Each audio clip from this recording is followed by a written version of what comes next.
Hey everybody, happy Friday and another edition to the Frangela show, Frank and Angela. We're getting a little bit of a late start today. Apologize for that. With some real estate shenanigans that often happens in our world, but everything's on track, so it's all good. So, hi, babe. Hey. I didn't have a chance to get myself together this morning. I came in and went straight to emails. So that's always fun.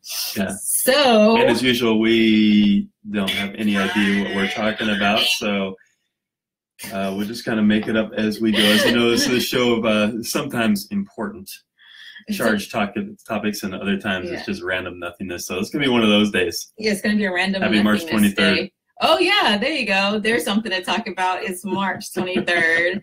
Oh, my gosh. So one day I will actually learn. See, I did it again. One day I'll actually learn how to use my phone, but I'm like dying for a new phone because one of my friends has like an iPhone 10 and it has a badass camera. Like the camera on it, the pictures are so freaking amazing. But the only thing is that I hate getting new phones because I have to learn the phone over again. Like, I hate new things. I don't like any new things. I just like everything that I'm familiar with. Like, I don't know what's going to happen when the computers change and now we don't have disk drives or, thumb drives. See, I'm still sending shows. Wow. We don't have thumb drives. Like, I hate change. I'm not good with change. So I want a new phone, but I don't want to learn a new phone. Boom. There's your topic of the day. iPhone 10. $1,000. Is it worth the upgrade from an iPhone 7? Yeah. So only for me, all I want is a camera. And you take selfies most of the time anyway, so I don't think it matters all that much. But chime in if you have an iPhone 10 or an 8. I know the 8 is pretty badass with the pictures on it, but that's still like $800 or something, and we're not eligible. I just called and checked on that. Oh, you already tried? We're not eligible for We're not eligible for an upgrade. So it's a full $800 when we got 2-year-old phones already. But the other reason we almost need to upgrade is because you have a new awesome truck that charges our phone just by sitting our phone on the center console. So in Frank's Escalade, when you put the phone on top of the center console, it just charges your phone. You don't have to plug anything in, anything. You just sit it there. But it doesn't work with my phone. So new truck equals I may need a new phone. There you go. Because I never have battery power. I'm always freaking out. Like, oh my gosh. It's because I need to use my navigation for every single thing. Like, I can't even get home without my navigation.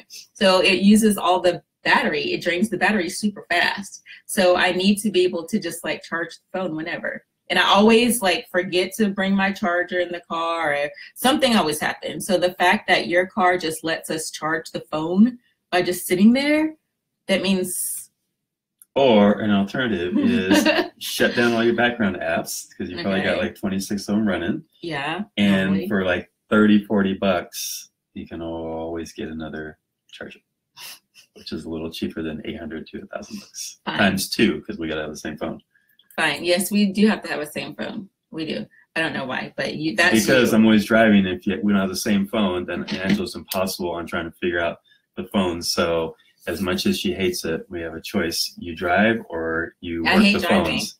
So she like to work, and I don't mind driving long distance. Like I can drive, like if you say, hey, we're taking a cross country trip to Virginia, I'm all about that. I can totally drive. But just like short trips, like go to LA, even go to Vegas, like I don't want to drive. I can do a long trip all day long, but short trips, I can't. I don't know why. I'd rather you drive. And I don't want to return 47 text messages while I'm trying to drive. So it actually works out pretty good that Angela is texting and emailing. So if I'm driving and you are getting a text message or email from me, that's probably typically Angela. She's with me. Yeah. Hi, everybody. Hi, Ryan. Ryan's hanging out with us this morning. What's up, buddy? And he says 100%. Absolutely. The iPhone 10 is worth it. Yeah. What'd you get, Ryan? Did you get the 10 or the 8? Chime in on that. Sabrina definitely another one of my partners that needs to have an iPhone because we do a lot of stuff and she's always back and forth. Plus, Sabrina's my awesome marketing assistant and stuff. She's your right-hand woman. Yes, she is. Veronica says she loves the hat and the T-shirt. Oh, real estate. Yeah, So, okay, so I have to tell you a story about this hat real quick. So Frank has one and then he got me one. And so I just like wearing, because I don't know if you guys noticed, but I wear like baseball caps all the time.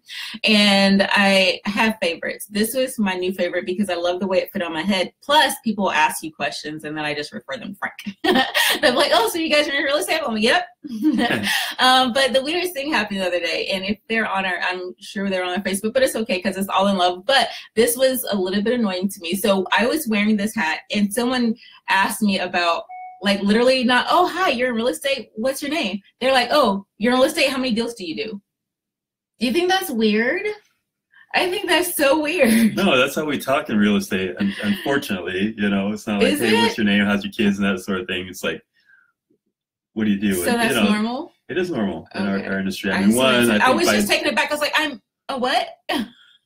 So I think part of it is, one, we're just, you know, salespeople. I mean, really what we are, we're not advisors. A lot of people say, I'm a real estate advisor. It's like, no, you're a salesperson. Yeah, and but if you're not get out of it. But I know, but as salespeople, we are competitive by nature. The ones that are good, and not just the advisors or consultants or whatever. You're there to sell somebody's house, their biggest, largest investment. Put as much money as you can in their pocket. So you better be damn good at sales and marketing and managing transaction and everything. Well, but so that's a lot of times the only way we know how to talk. The challenge that I have with that as an industry is that everybody has different goals. So some people may have a goal to do 100 units, sell 100 houses, help 100 families, and that's what they need either for their ego or financial status. And some people want to do 10 or 20 or whatever their goal is, and that's okay for them, and it reaches their goals because maybe they have something different going on. Maybe they don't want to be killing it, you know, 16 hours a day, 7 days a week, like some of us do. I guess. So that's okay. So it's hard to be able to say, hey, what's, you know. Yeah. Well, the cool thing about them is that we did get into a different conversation. So I guess it worked. It led to a conversation about other things. And then I found out that they're really cool people with really cool kids. That's what I got out of it, which is the part that I look for. I always look for the other part. Like, I'm not so much like, I love to know what people do for a living. And if people are in the Marine Corps, I can talk about it all day if they were in the Marine Corps because I'm a Marine. If people are in real estate, I can talk to them all day because I love real estate. But it's just weird that for some people that